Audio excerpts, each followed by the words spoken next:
Selamat siang, kami dari kelompok 2 akan mempresentasikan hasil diskusi kami tentang identitas katekese, mata kuliah Dasar-Dasar Pendidikan Agama Katolik.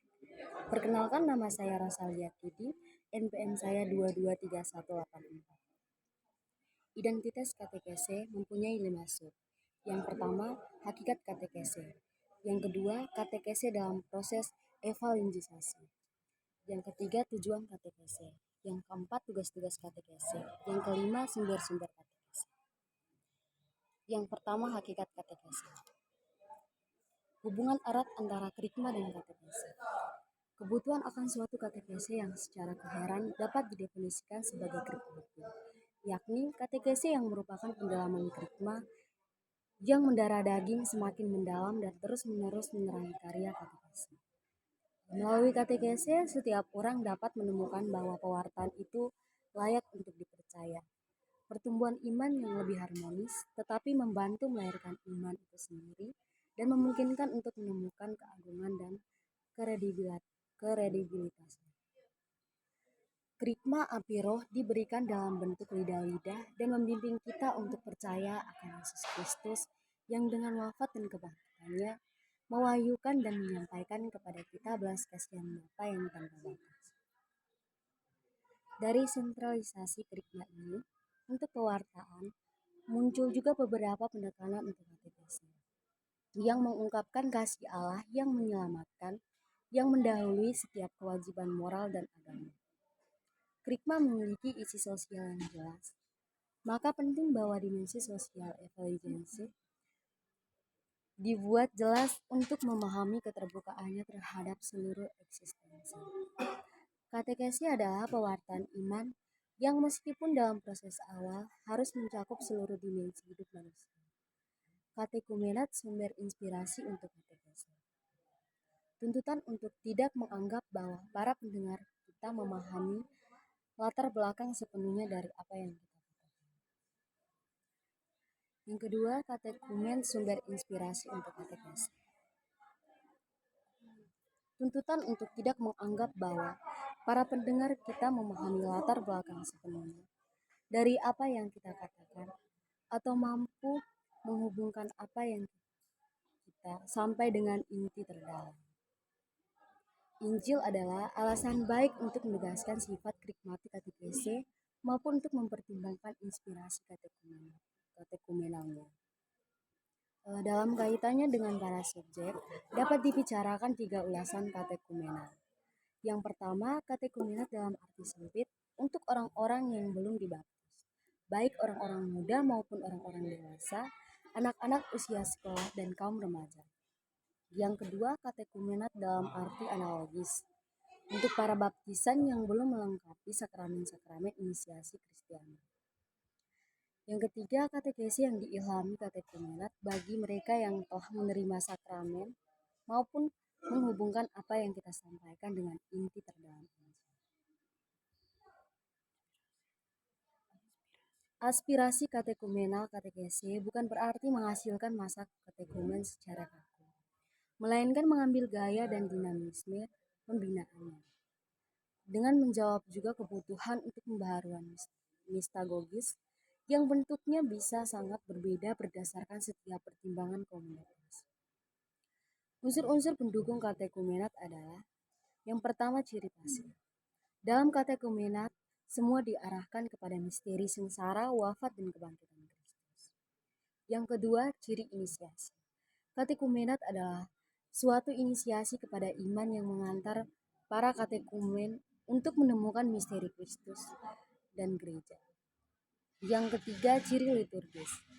Ritual dan simbolis. Katekumenat dijalin dengan simbol-simbol, ritus-ritus, dan perayaan-perayaan yang menyentuh indera dan perasaan.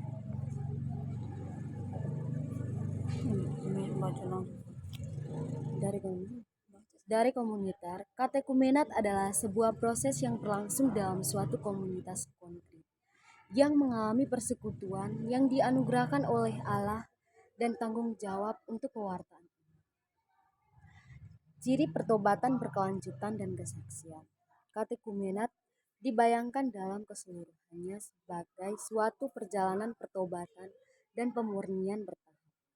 Diperkaya juga oleh ritus-ritus yang menandai perolehan cara baru untuk berada dan berpikir. Ciri progresivitas pengalaman formatif katekumen adalah suatu proses dinamis yang terstruktur dalam periode-periode yang berurutan secara bertahap dan progresif. Katekese dalam perspektif pragmatik dan misioner menuntut realisasi suatu pedagogi inisiasi yang diinspirasi oleh proses katekumenan dengan menganggapi bahwa melalui kebijakan pastoral terhadap keragaman situasi.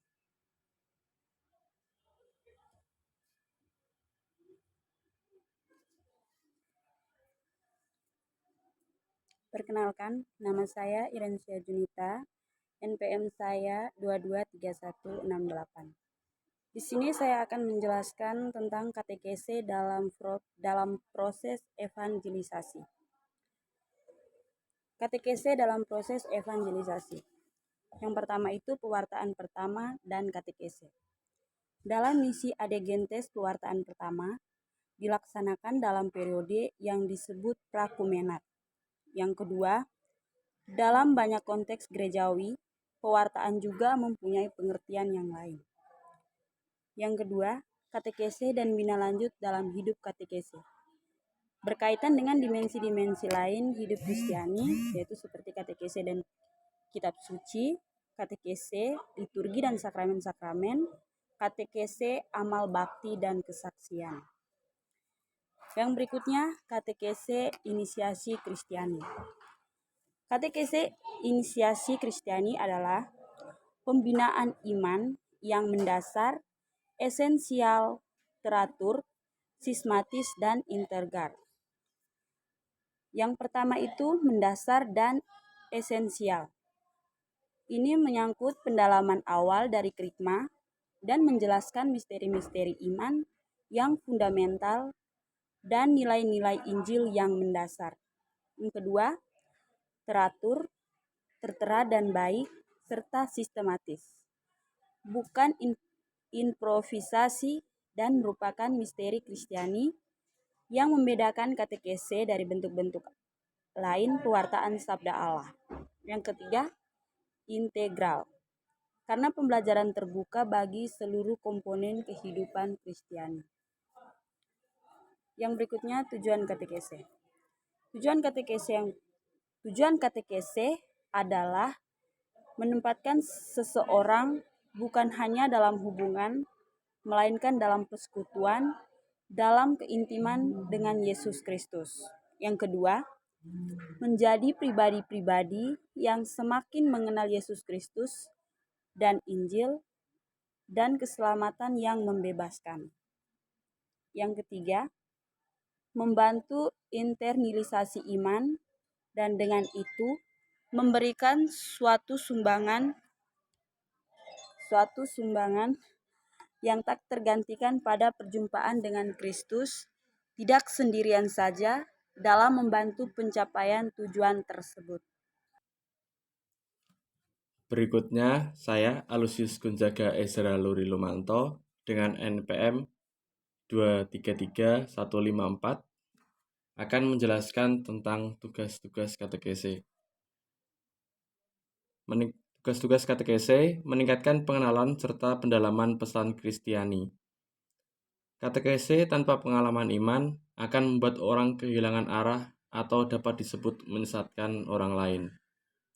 Katekese yang tidak tahu tentang iman atau tidak ada isi dapat menghambat pematangan iman. Memulai perayaan Ekaristi, katekese juga memiliki tugas untuk memperkenalkan dan juga untuk memberi pemahaman atau pentingnya liturgi dalam gereja. Katekese pun turut mendidik sikap yang dituntut dalam perayaan-perayaan gereja. Yang pertama, kegembiraan yang merupakan serta menunjukkan sifat dari pesta perayaan. Yang kedua, rasa berkomunitas. Yang ketiga, mendengarkan sabda Allah dengan atau secara seksama. Keempat, percaya akan doa. Kelima, pujian syukur terhadap Tuhan Allah. Keenam, peka dan paham akan simbol serta tanda dalam liturgi. Lanjut, katekese mendidik untuk umat dapat hidup akan iman kepada Kristus. Dalam hal ini, maka katekese memiliki tugas untuk mendidik agar seseorang dapat mengikuti Tuhan menurut perintah yang dijelaskan dalam sabda bahagia, yaitu Matius bab 5 ayat 1-12. Katekese juga diminta untuk mendidik cara hidup yang baik sesuai dengan Injil Tuhan. Dengan hal ini, maka katekese diharapkan mampu menunjukkan kebaikan, usulan, kematangan, pemenuhan diri, serta produktivitas agar menjadikan kaum beriman utusan yang bersukacita dengan usul-usul yang menantang, serta jadi penjaga kebaikan dan keindahan kehidupan yang setia akan Injil. Pendidikan moral selalu dilaksanakan menurut latar belakang panggilan. Katekese mendedikasikan untuk dapat menjelaskan martabat panggilan Kristiani, untuk mendampingi discernment, panggilan khusus, dan juga membantu memperteguh status hidupnya sendiri. Hal ini menjadi tanggung jawab katekese untuk dapat menunjukkan bahwa iman yang diterjemahkan atau diartikan dalam hidup berkomitmen untuk mencintai seperti Kristus merupakan jalan untuk membantu kedatangan kerajaan Allah di dunia dan diharapkan menjadi melalui janji kebahagiaan kekal.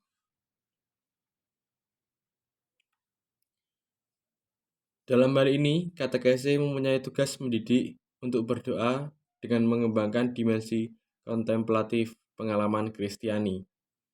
Belajar berdoa bersama Yesus merupakan berdoa dengan perasaan yang sama dengan Dia tujukan kepada Bapa.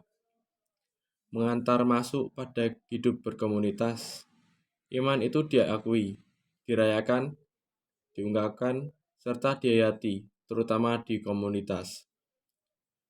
Dimensi komunitas bukan hanya suatu dekorasi atau suatu bingkai, tetapi bagian integral hidup Kristiani, kesaksian, dan evangelisasi.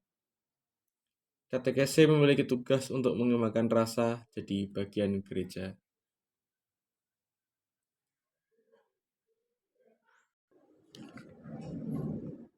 Nah, baik. Saya Stefani Fortiana Marta Irawan dengan NPM 223186 akan menjelaskan tentang sumber-sumber dari katekese. Nah,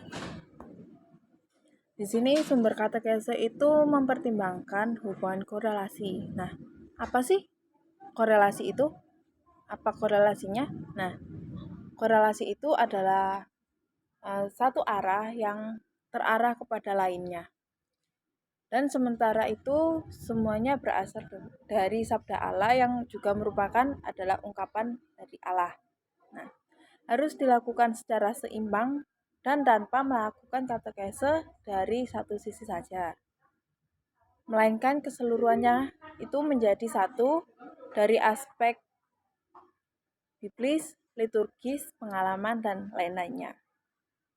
Nah, di sini kitab suci itu juga sebagai sumber tertinggi.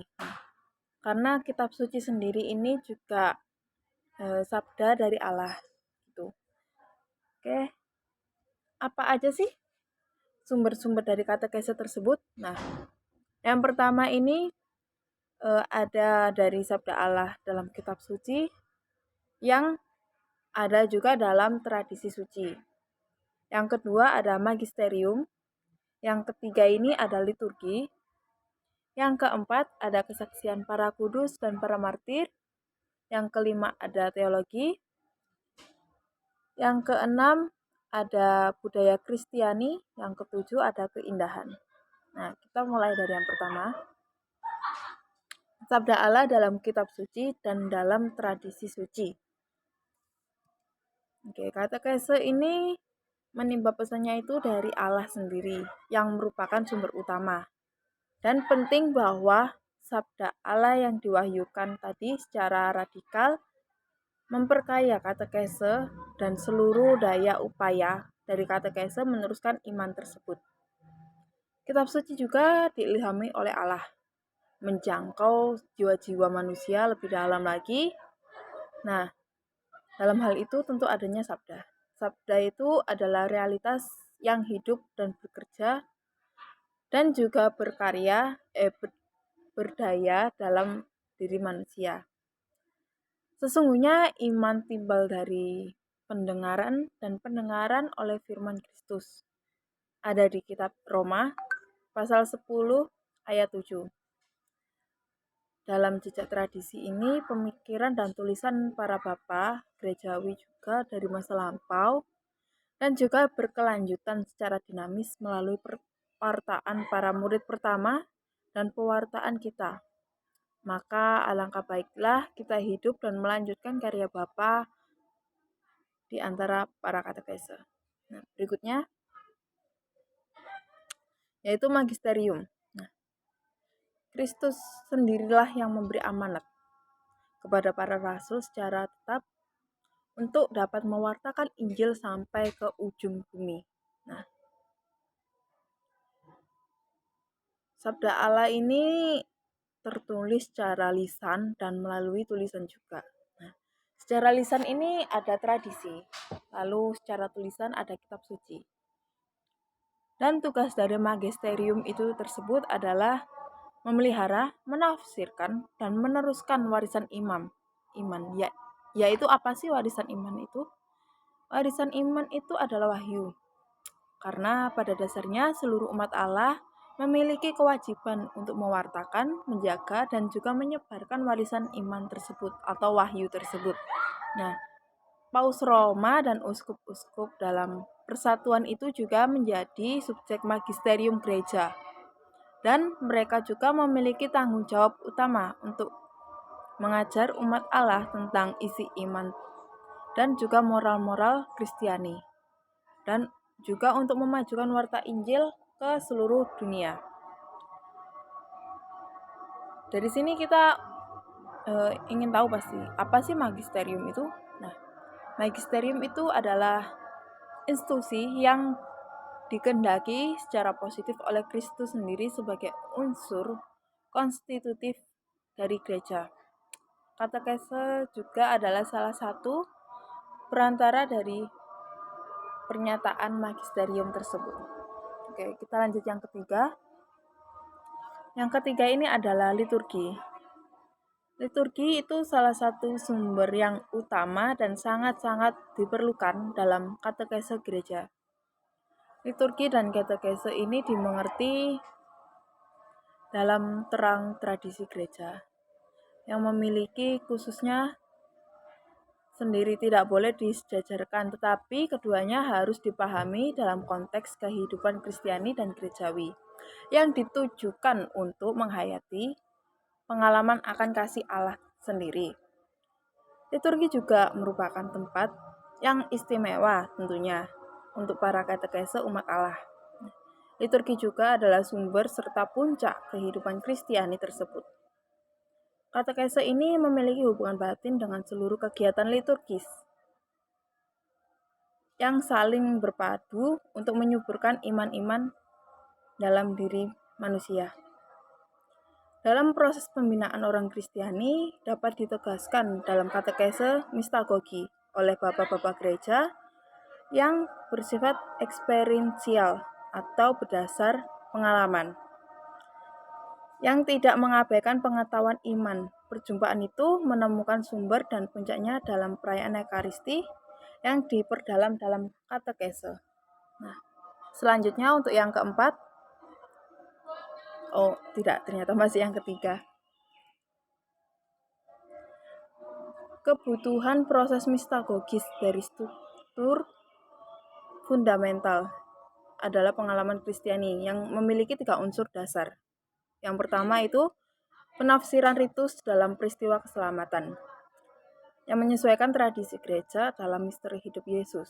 Secara khusus adalah Paskah yang juga berkaitan dengan seluruh perjalanan dari Perjanjian Lama. Yang kedua ada pengenalan makna dari simbol liturgi, agar katekese mistagogis dapat membangkitkan dan mendidik rasa untuk peka terhadap umat beriman pada bahasa, tanda, dan sikap yang dipadu dalam membentuk ritus-ritus. Lalu yang ketiga ada penyajian makna ritus dalam hubungan seluruh kehidupan Kristiani. Hubungan ini juga tanggung jawab misioner untuk beriman dalam menumbuhkan kesadaran akan kehidupan umat beriman yang diubah secara bertahap oleh misteri-misteri yang dirayakan. Lalu yang keempat, ada kesaksian kudus dan para martir.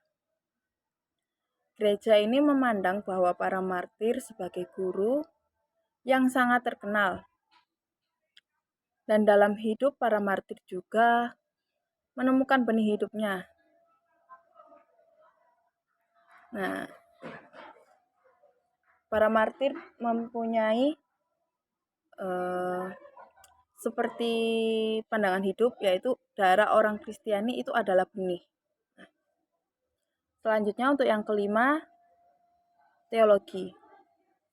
Teologi ini adalah wahyu Allah yang mengatasi kemampuan dan dari pengetahuan manusia. Hal ini bukan karena bertentangan dengan akal budi manusia tersebut tentunya, tetapi ini juga mendalaminya. Maka dari itu yang dicari oleh orang beriman itu adalah teologi untuk dapat memahami dari iman tersebut. Maka dari itu, teologi ini adalah suatu yang esensial bagi gereja tentunya. Lalu ilmu teologi juga memberikan sumbangan untuk para katekese dan praktis katekese. Berikutnya yang keenam adalah budaya Kristiani. Nah, budaya Kristiani ini lahir juga dari adanya kesadaran akan sentralitas Yesus dan juga Injil-Injilnya yang dapat mengubah hidup manusia tersebut. Perpisahan antara Injil dan kebudayaan juga tidak dapat diragukan, yang juga merupakan suatu drama di zaman kita tentunya. Yang ketujuh ada keindahan. Kitab suci secara jelas bahwa Allah itu sebagai sumber kemegahan dan keindahan. Perjanjian Lama ini menunjukkan sejarah dari penciptaan manusia, di mana manusia adalah puncak dari ciptaan yang baik dan indah. Lalu dalam perjanjian baru itu adanya Tuhan Yesus yang menjadi pusat keindahan. Wahyu Allah sendiri adalah cahaya kemuliaan dari Allah. Dan juga merupakan gambar serta wujud Allah. Gereja mempertimbangkan bahwa untuk menjangkau tiap hati manusia, perwartaan yang telah bangkit harus memancarkan cahaya tentang kebenaran serta kebaikan dan juga keindahan itu. Maka diperlukanlah tiap bentuk dari katekese memberikan perhatian yang istimewa pada jalan keindahan tersebut. Keindahan ini selalu dan tak pernah terpisah untuk diresapi dengan kebaikan serta kebenaran. Nah, sekian dari kelompok kami, kelompok 2 tentang identitas katekese, hakikat-hakikatnya. Sekian dan terima kasih. Maaf jika ada kesalahan kata.